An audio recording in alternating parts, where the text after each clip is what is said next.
in transizione del 104, sono partiti prima 4 piloti nostri, dopodiché dopo altri 4 mesi siamo andati noi altri 4, di cui facevo parte io. Mentre facevamo la transizione sul 104 siamo dovuti tornare a Gioia del Colle per fare la valutazione, quindi abbiamo dovuto mollare il 104, tornare sull'86K, fare la valutazione e poi tornare a Grosseto. Adesso non mi ricordo esattamente quando ho fatto il primo volo a Grosseto, però anche lì è stata una bella sensazione. Cioè, secondo me tutti quelli che hanno volato il 104 hanno avuto quella sensazione che ho avuto io, la spinta, cioè la botta che dava il post bruciatore era fenomenale, e anche la velocità di decollo. Io mi ricordo che dovevo fare i controlli del decollo, cioè praticamente carrello, tutte queste cose qua, le avrò finite che eravamo a 1500 piedi. Il volo dopo è tornato tutto normale, perché io dico che l'uomo si abitua a tutto, cioè c'hai la prima impressione, dopodiché ti abitui a vedere cose. Il 104 per me è stato il velivolo eccezionale. Ne hanno parlato male tutti, hanno detto fabbrica di velo, ma non è vero. La macchina aveva i suoi limiti, dove uno doveva stare dentro quei limiti lì, aveva i suoi parametri, stavi dentro quei parametri e non c'erano problemi. Aveva un motore che era una favola, aveva anche una struttura che era una bella favola, perché io mi ricordo a Cameri uno ha preso la cima di un albero, ha tagliato di netto, era con i flap swap, no? Quindi ha tagliato di netto il ramo, che era grosso così, di un platano, è tornato a casa. E si è mangiato pure dei rami, delle cose, quindi no? Era una favola. No.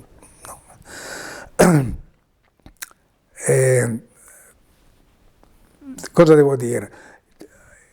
Del 104 si può dire tutto. La macchina è eccezionale. Io mi sono innamorato, ho fatto 3125 ore su quella macchina lì. Ho fatto Mach 2.4 durante un volo collaudo, ho fatto Mach 2.35 2 volte, ma il Mach 2.2 arrivava normalmente senza problemi. Anche il TF arriva anche lui, il motore non ha mai problemi.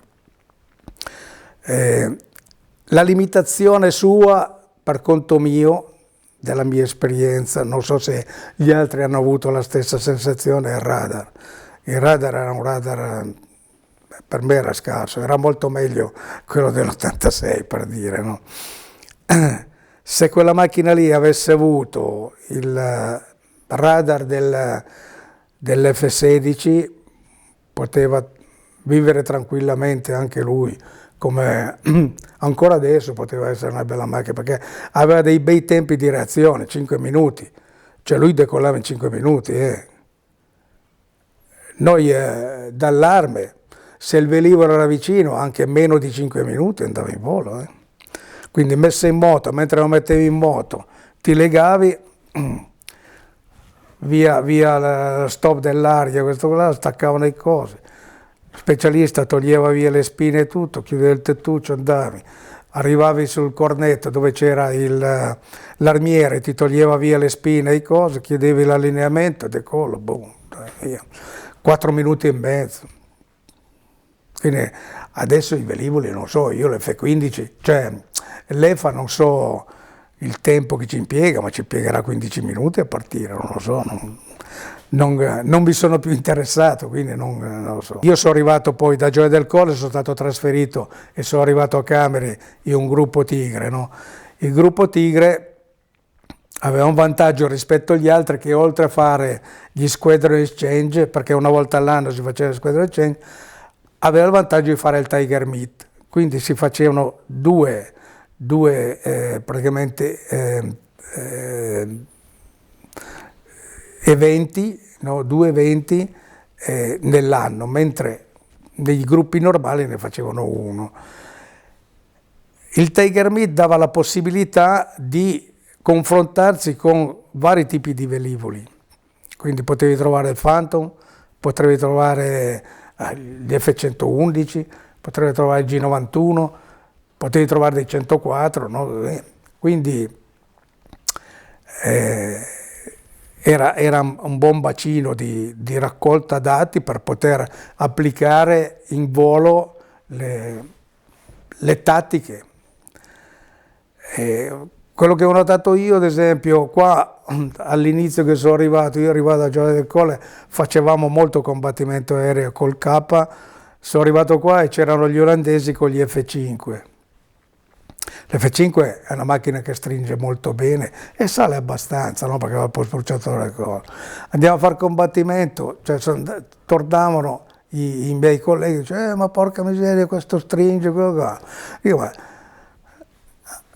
dice, fai il combattimento facendo yo-yo, cioè sfruttando la sua caratteristica di salita. Se lui stringe qua, tu cerchi di stare dentro al suo cilindro, no? di coso, manovra di inviluppo, stai dentro, magari non riesci a collimarlo, lui non ti collima, tu non lo collimi, ma poi prima o poi succederà qualcosa, no? Infatti sono andato con un altro ragazzo, andiamo a fare sto combattimento qua con gli F5, infatti abbiamo provato così, ho visto che lui veniva dentro, AB su 30.000 piedi, lui veniva dietro, non ce la faceva, andava giù, io cercavo di andargli dietro. Lui stringeva, io non riuscivo a stare dentro, raddrizzavo, ritiravo su, gol. A un certo punto questo mi fa, knock it off, no, non è perché io sono senza carburante e devo tornare. E io gli ho detto, tu sei morto. Perché in caso reale tu sei morto, perché tu raddrizzi le ali e io ti butto giù. Tu non mi hai mai buttato giù, ma io butto giù te. E questo ho avuto un po' da ridire. E poi ragionando io, ma scusa, tu quando fai combattimento non è che devi fare solo il coso lì, poi dici al nemico, dici guarda che io ho finito il carburante, me ne vado e tu non mi spari, no? No, io ti butto giù. E difatti so che mi aveva regalato, c'erano quegli zoccoli di legno olandesi, no? Mi aveva dato 2 zoccoli olandesi perché l'avevo buttato giù, l'avrei buttato giù perché in caso reale lui era morto. Come ad esempio una volta 10° durante l'ACMI, anche lì ci si confrontava con gli F-15, c'è chi l'ha fatto con i MiG, queste cose qua ultimamente. Io non ho avuto la possibilità di confrontarmi col MiG perché ero già fuori praticamente. C'erano 4 Tornado che dovevano fare un attacco in un punto X. 204, di cui uno ero io, un altro era un ragazzo con me, dovevamo fare da scorta loro, no? Cioè dovevano difendere, e 2 F-15 li dovevano attaccare. Allora facciamo tutto il briefing, questo e quell'altro, io mi ricordo un ragazzo, era giovane, fa, che dobbiamo fare? Tu seguimi, poi vediamo cosa facciamo. Allora partiamo, decolliamo, andiamo su, sono salito praticamente dove non facevo la SIA, no? Tutti e 2 lì, no? Gli altri 2, gli F-15, anche loro sono saliti su, perché a un certo punto arrivano i Tornado dentro nella zona dell'ACMI, io vedo due così, sciette, no? Eccoli là, Full AB, supersonico, no? Mi sono buttato giù, lui ha buttato giù, loro hanno buttato giù 2 Tornado e noi abbiamo buttato giù i 2 F-15, ma buttati giù nel senso che si vedeva dal filmato del coso che l'abbiamo battuti, no? Quindi anche col 104 che era ormai arrivato a fine carriera, tutte queste cose qua, si riusciva a fare. L'importante è quello che sta seduto dentro, che cosa deve sapere, cosa deve fare, no? Uno può chiedere, ma che sensazione hai avuto andando a Mach 2.2 Mach 2, 3, se non ci sono nubi o non c'è riferimento, te ne accorgi che vai veloce dall'anemometro, queste cose qua, no? Però dopo, verso Mach 1,5, 1,6, cominci a sentire che la struttura, la fusoliera si sta stirando, no? E senti anche sulla pedaliera dei colpetti così, no? Quindi è una bella sensazione anche quella. Dico, io ho fatto la coppia supersonica con un altro, no? Supersonico così, quindi vicino. Devo dire che dove c'è l'attacco della coda alla fusoliera si vedeva la luce, perché si stirava. Gli stavo dicendo quell'altro, oh, stai perdendo la coda, e invece è dovuto proprio a sta cosa qui. Sono arrivato fino a 58.000 piedi, sempre facendo queste cose qua, no? Uno tirava fuori, al Mach 2,2 tiri fuori l'aerofreno, è una sensazione, tu sei messo appeso alle cinghie, no? Perché tu vai a Mach 2,2 e l'aeroplano decelera, no?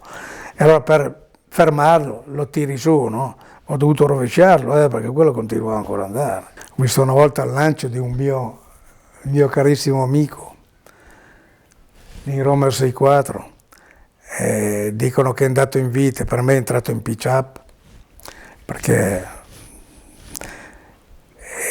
gli ho dovuto cristonare dietro per farlo lanciare, perché è arrivato a 15.000 piedi, quel velivolo lì non lo recuperavi più, quindi si è lanciato. C'è il K, se non eri sopra a 1500 piedi col seggiolino, ti lanciavi, eri morto. Ho visto un ragazzo del 156 con l'84, in apertura si è lanciato e paracaduto è venuto giù a fiamma. Non ha fatto l'apertura. Quello lì serviva solo per uscire fuori dal timone di coda, da queste cose qua, no? Per non impattare con le superfici esterne. E di velivoli poi, come dicevo, Gianni Artioli mi diceva che aveva visto il Vampire, no? Con le due code e il C-119, e io ho fatto il passaggio sul C-45, sul Beechcraft. È stato il mio primo elica quello lì, è una sensazione.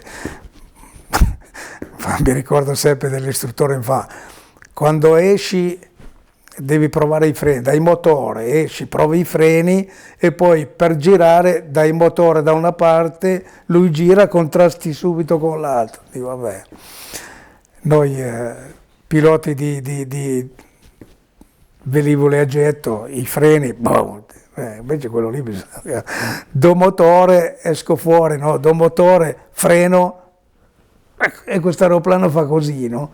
Poi do motore sinistro, no? Per girare a destra, vado a ridare l'altro, non l'ho fatto in tempo, praticamente è tornato quasi al parcheggio dove era prima, no?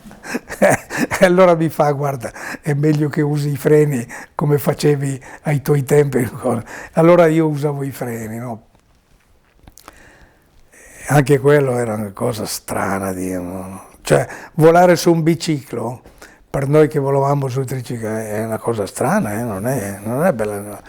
Questo, finché era a terra, dovevi andare così per vedere dove andavi, perché avevi il muso così, no?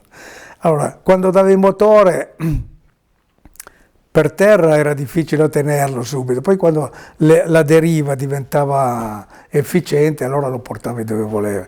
Mi ricordo una volta ero con un altro, eravamo a Ciampino, eravamo andati a prendere della roba, c'era un vento di traverso, no? Allora dobbiamo decollare con tutto motore da una parte e ridotto dall'altra per tenerlo dritto, no? Vabbè, decolliamo, vado a dare motore dall'altra parte, l'aeroplano va così. Uno che lo vedete a terra dice, che figo questo qua, no, che ha fatto un decollo alla cacciatora, e invece è venuto fuori da solo. E poi ho volato con il T-33 e l'RT, questi sono tutti i velivoli che ho fatto quando ero a Gioia del Colle, avevo fatto il passaggio sul T-33 e sull'RT, sono macchine, insomma. L'RT aveva dei problemi di radio, e non aveva il tacano, non aveva niente, era un po' come il macchino, però aveva un'autonomia di 4 ore, quindi non aveva problemi. E prima di andare a Grosseto a fare il passaggio sul 104, volavamo con i T-33 e l'RT, no? Quindi facevamo intercettazione a vista, decollando da Gioia, andavamo verso, là era la Romeo 62 mi sembra, o 60, non mi ricordo, per 62. Poi andavamo giù fino in Sicilia, facevamo intercettazioni così, tornavamo 4 ore di volo su quell'affare lì. E a bordo aveva l'imbutino, qualcosa, se uno doveva fare la pipì. Una volta uno ha fatto la pipì lì, c'era il tubo otturato, è uscito con un canaio. E poi ho fatto il 339 perché facevo anche l'accettazione di 339 a Venegono e lì mi ha piantato un motore. Durante uno slam a 41.000 piedi, no? Lo slam, la prova a motore, bassa velocità, alto angolo d'attacco, ho fatto lo slam, puff, e si è spento. Però sono sceso giù perché lui andava in moto sotto i 20.000 piedi, sopra non succedeva niente. Sono sceso giù sotto i 20.000 piedi, ho fatto la rimessa in moto e ripartito. Boh. Di avventure ne ho avute. Quindi.